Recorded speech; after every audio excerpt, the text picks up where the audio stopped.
Welcome to Beauty and the Biz.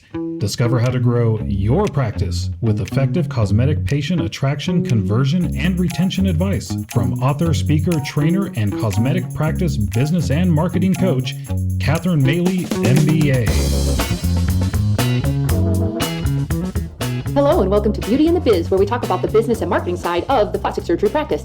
I'm your host, Catherine Maley, author of Your Aesthetic Practice, What Your Patients Are Saying, as well as consultant to plastic surgery practices to get them more patients and more profits. And today's episode is called Attract the Best Patients with Target Marketing. And this has gotten more important than ever due to the incredible amount of messages we're receiving. And I've watched you guys market forever and advertise. And the biggest mistake being made that I see is you're just too vanilla. And you know that saying, the jack of all trades and master of none?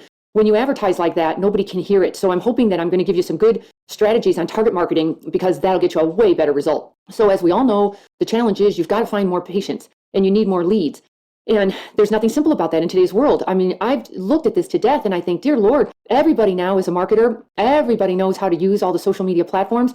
Have you noticed as we evolve, I think as humans and in industries, only the most elite survive at the beginning? Like let's say all the computer geeks owned this world, like the SEO guys, because they were the only ones who understood PHP and all that technical stuff. Well, then when WordPress came around and all of us can now put together websites, maybe not as good, but certainly almost as good, that just created a whole new entry of everybody jumping in instead of just a few being in the market. So that's changed a lot. Another huge challenge is your market is now everybody. I mean, when I started, believe it or not, 20 years ago, I can't believe it. I mean, this really was for only the elite. I lived in San Francisco at that time, and there's an area of San Francisco called Pacific Heights, and that's where Larry Ellison lived, Dianne Feinstein, all the rock stars, all the celebrities, all the politicians, they all lived up there. And they were the only ones who were getting plastic surgery, that I know of, and I knew that city really well. But now it's not just for the elite. Now it's for everybody, for all sorts of reasons. But now you've got at your opportunity level, you've got anybody and everybody can possibly need something from you. As a matter of fact, one of the plastic surgeons I know, his motto is, somebody needs something from me. And that's so true. You just have to find what they need. Another challenge is all of those everybody's are everywhere. And I think that's our biggest change in our industry when the internet really took off. And again, at the beginning, it was just for like geeky guys who knew what they were doing, and now it's for the whole world. Well, you have hundreds, if not thousands of sites you can go to, websites. It's getting very siloed, by the way, but that's another story. But right now, if you want to learn anything about a particular procedure, your everybody patients can go to 4 billion different places to find that information. It's not just social media, but it's when you Google has, haven't you noticed when you Google something like liposuction, something like, I can't remember now, but like 5 billion results show up. I mean, that's how crazy it's gotten. So because of that, where everybody is everywhere, you've got all these different media channels to choose from on where should you put your advertising dollars that will make the biggest impact. And just to give you a few ideas of how many media channels there are, I wrote these down in a matter of a minute, and it's I'm sure there are a whole bunch more, but here's a little list. Website design, SEO, PPC, articles, blog, directories, doctor referrals, alliances, fundraisers, billboards, print ads, Instagram, and all of those. I just wrote down Instagram, but I could keep going on that, Snapchat, and so on. Then we've got Facebook ads, and then again, Instagram ads. Everybody has ads now. Press releases, Real Self, link building, YouTube, practice newsletter, TV ads, radio ads, cable ads, PR, public speaking, retargeting, direct mail, email, patient events. And those are the ones just off the top of my head. If I sat here long enough, I'm sure I could come up with 2 more pages. So because of that, you've got everybody.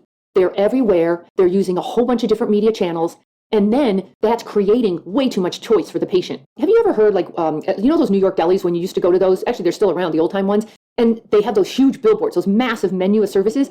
Every time I go to those, I think, who the heck can make a decision on this? And I always end up getting the same thing because I'm so overwhelmed. I always just get, in case you want to know, I get a ham and cheese on rye with mustard because that's the only thing I can think of because I don't want to have to make that decision. I make 4 billion decisions all day and I don't want to have to make it a homework assignment. There's actually a book on that called The Power of Choice. And the point of the book is people want choice until they don't. The minute they're overwhelmed, they shut down and they don't bother. So that's why they always say only give somebody a choice of 2, maybe 3. So the good, better, and best. A, B, C, 1, 2, 3, and I would stick to that. Otherwise, you're going to incapacitate a patient who's trying to figure out not just which procedure they want, but where do they get the information to find out more? Plus, then when they figure that out, now who do they go to? Wow, that's a lot to figure out. But as a plastic surgeon, what do you do? Because you've got to deal with all this. In the old days, you didn't have to. Now you do. So what are you going to do? Well, my goal is to teach you smarter marketing because that's the only way you're going to win because you can't win just throwing a bunch more money at a whole bunch of different marketing channels because you'll run out of money and effort and patience and hassle trying to figure out which of the leads are good ones and not. So I always go back to stick to the 3 M's of marketing. And those are always the market, the message, and the media. So for example, if I asked you who's your audience, I swear you always say everybody, and it can't be everybody when it comes to marketing. You've got to pick somebody. So do you want to go after just the 20-year-old breast dog who's a female? Do you want to go after maybe her older sister who's in her 40s, who's had a few kids and now she needs a tummy tuck? Or do you want to go after their mother who needs facial rejuvenation? You have to figure that out. So when you're advertising, only pick one demographic. You'll save yourself a ton of money. Now, once you pick that demographic, now you just have to ask yourself, where are they? Which media do they use to get their information? So to make this more practical, I just chose rhino patients. But you can put any procedure in here, but I just wanted to make it rhino for now because I can't show you any photos, so you just have to picture it. But let's say you want more rhinoplasty patients. So before you do anything, you think, okay, who's going to be the market and the media I want to focus on? So let's say you like the young female who wants a rhino. And where's she going to get her information? Well, typically, obviously, it's mobile marketing, it's Instagram and Snap, and these are usually very young patients. Aren't they getting younger as they go along? Holy cow. Although even when I was in high school, I remember the kids coming back from ski break, where most of us, like everyone went skiing, and they came back with bruises on their eyes, like black eyes, and it was actually a symbol of social standing when you had the bruised eyes and the nose, because then we knew you had a nose job, so it was actually a good thing. So let's say you're going after the young female, or let's say you're going after the young male. Because honestly, you almost want to go one or the other. If you want to consolidate and just talk about noses for young people, you can. But boy, anytime you can even segment more with gender, that's even better off. But he or she is the younger generation, so both of them are definitely all about online mobile marketing. So you're still better off doing Instagram, chat, Snap, and TikTok and geo-targeting. Geo-targeting is interesting. You'd have to talk to somebody about it. You can just actually Google geo-targeting. The point being, it's kind of like retargeting. So the point being, because we all have our phones geo set, so the phone knows where we are, right? Your phone knows if you're at Starbucks or where you are. Well, you can geo-target. So for example, one of these patients was at somebody else's office. Well, let's say they were in a nose consult and they were in a medical building, and you somehow determined that they wanted a nose job. Now you would retarget them and they would see ads for you.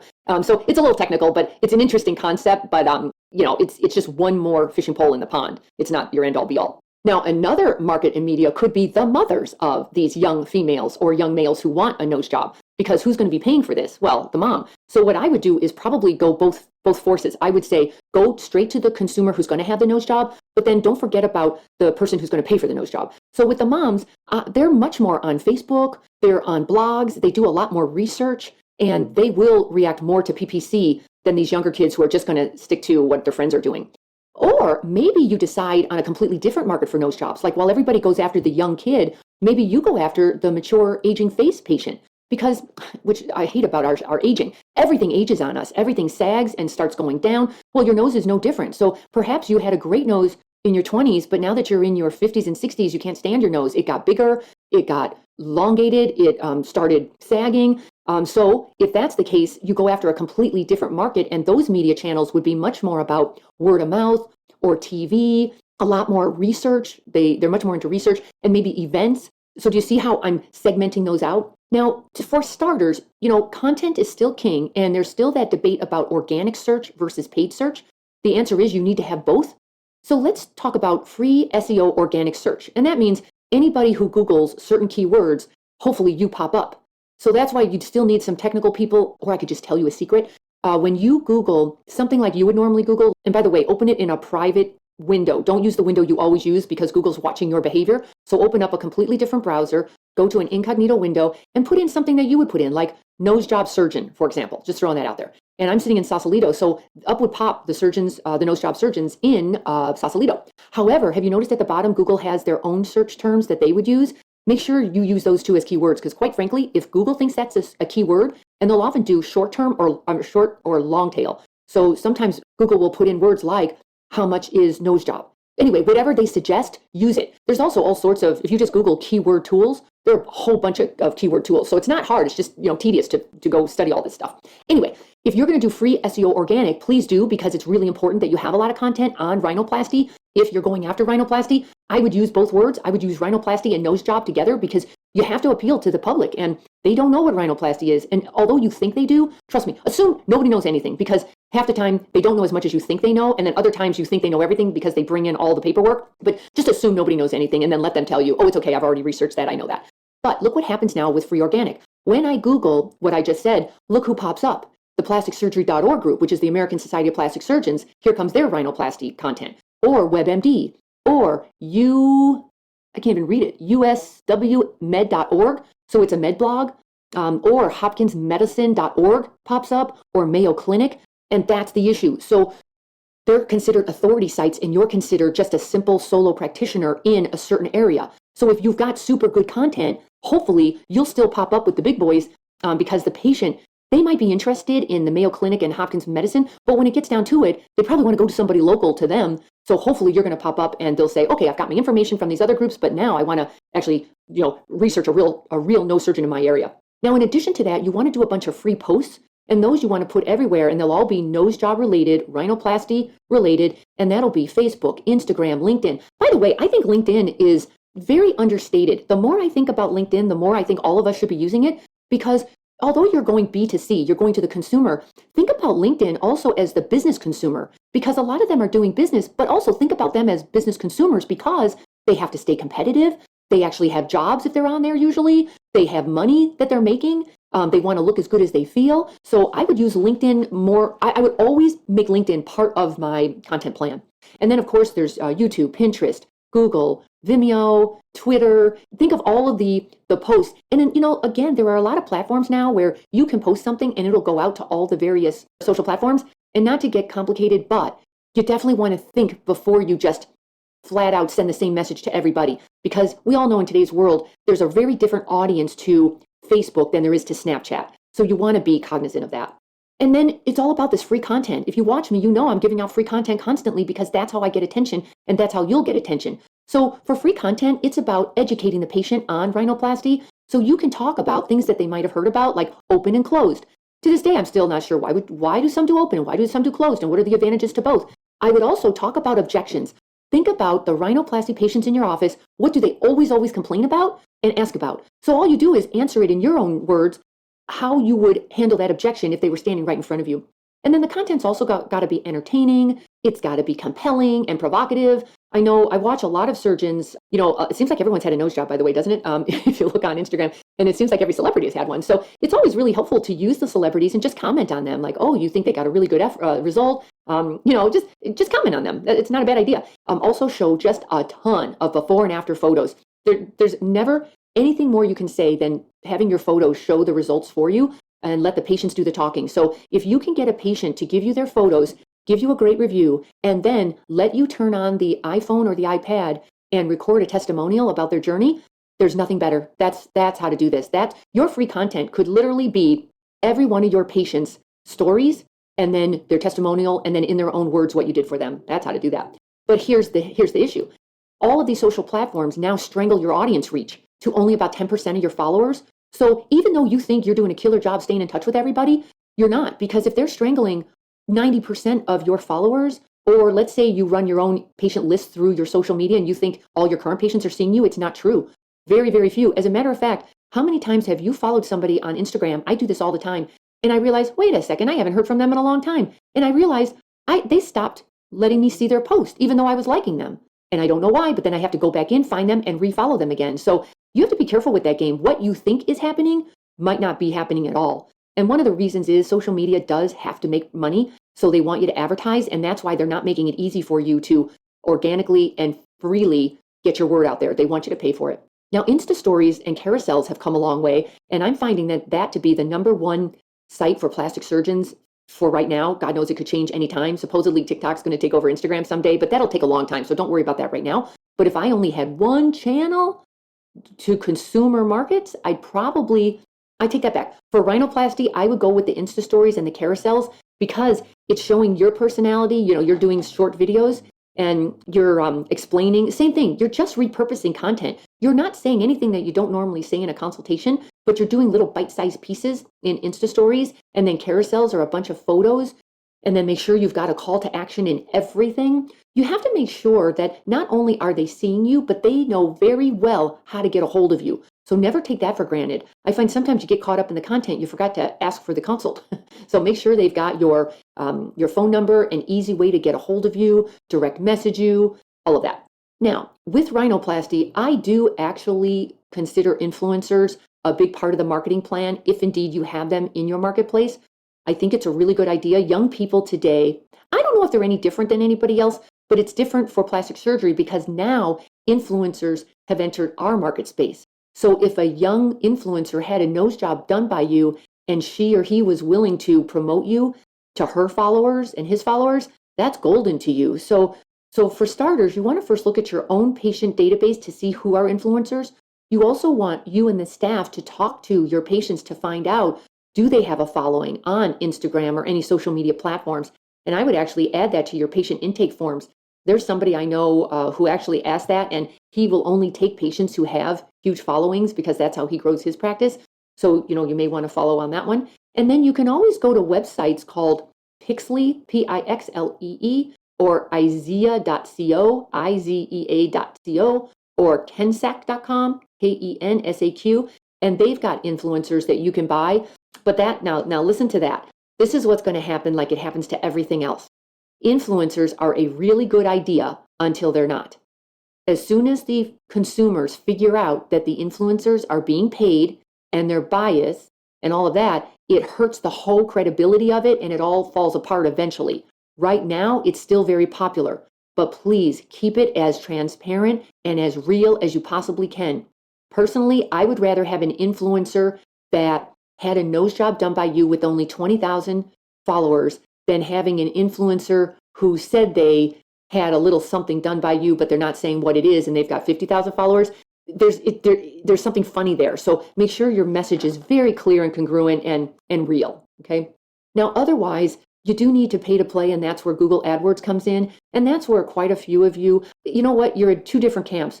One camp is you throw all your money at it and you try to beat the competitors who are competing for the same keywords you are, and your advertising budget is out of control. I mean, it can be anywhere from $5,000 to $50,000 a month because you're playing that game hard.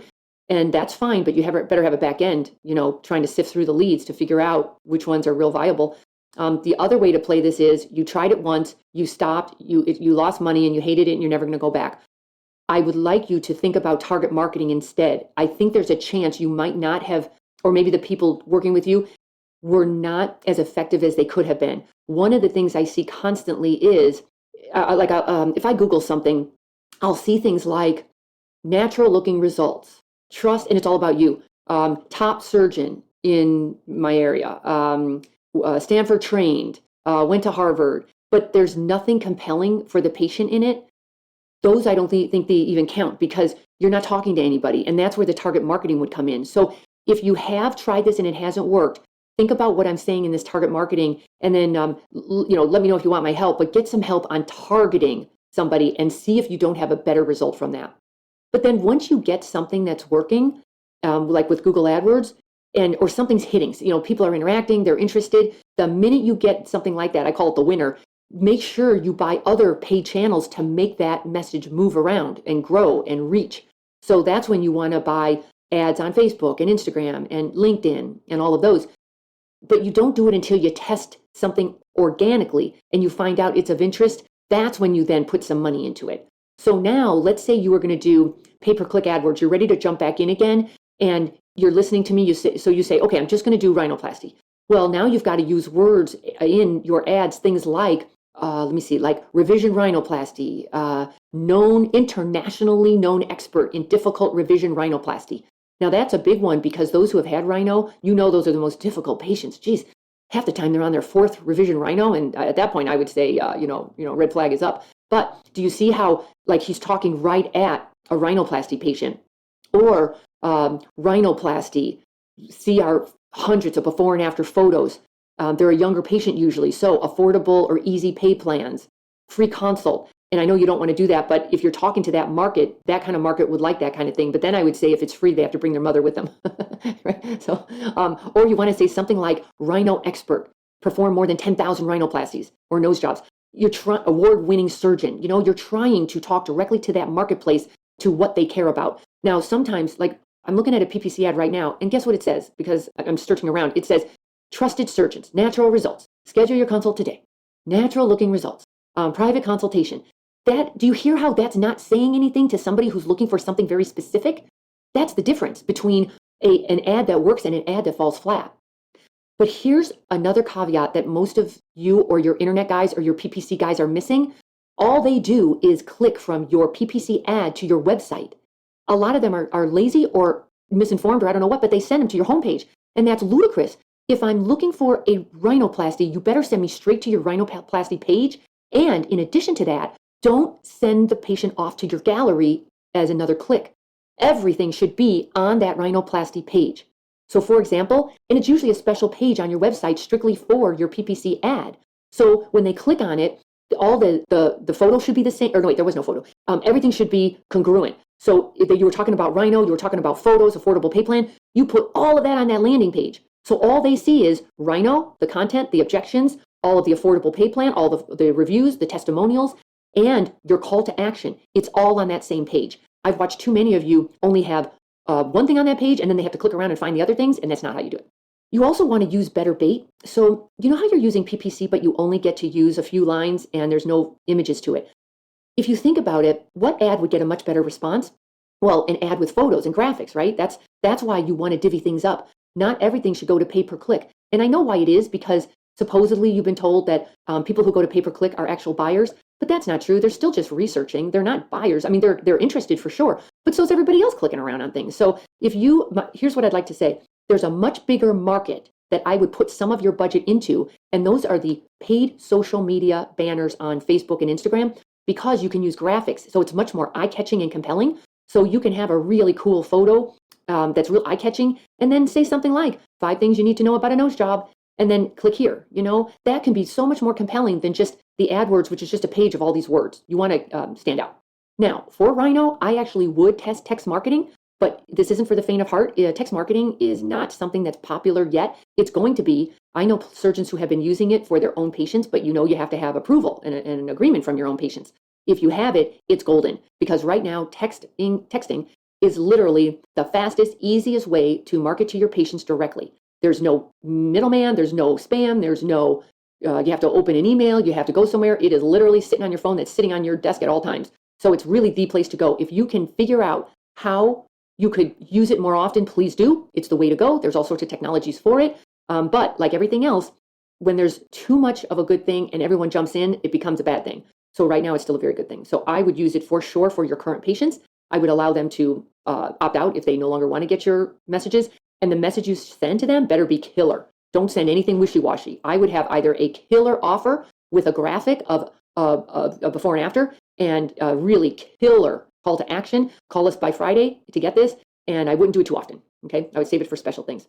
Now, if you're going after rhinoplasty, oftentimes you want to go throughout the world. And even if you don't, and they're just in your neighborhood, you still want to offer virtual consultations, because it will make you look bigger and it helps your image to offer virtual consultations for patients all over the world. I would even put on your nav bar, out of town surgery accommodations, made for you, that kind of thing. I would make a big deal out of you, people come in from out of town to see you. It's good for your image. But then make it really simple for them. They just need to take their own photos, have them upload them on your website. I used to put parameters around this. I personally think that if somebody lives within 30, let's say 25 miles, I think that they should come in, because they're much more apt to convert when they meet you in person. However, maybe you have a rule. If they're 25 miles or out, then they can do a virtual consultation. Okay, just figure that out. So the point being, content is king, and the more the better. But it takes a system for consistent content delivery.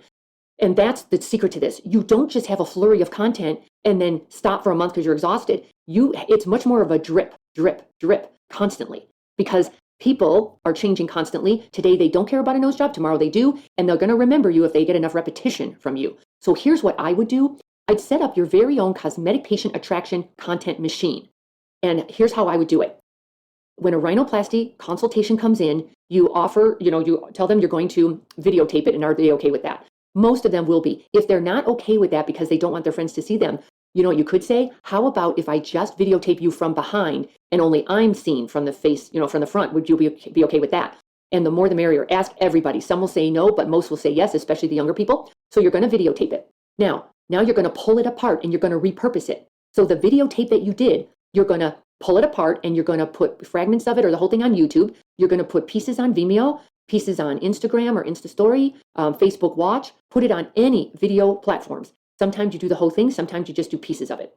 Then you take the transcription from the content from the consultation, and you can easily have that transcribed. Google transcription services, and there's some really cheap ones, and they'll actually give you back a document with every word you said. Now you've got all the content. So now you write articles, you write blogs, you write press releases, you write Q&A for Real Self.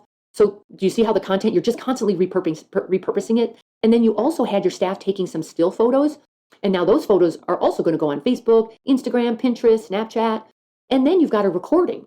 So you can put the recording, you can tell, actually, you could start your own podcast and you could just have the recordings, or you could Twitter it and tell them to go check out your podcast. And then in addition to that, you can now turn some of this content into paid ads.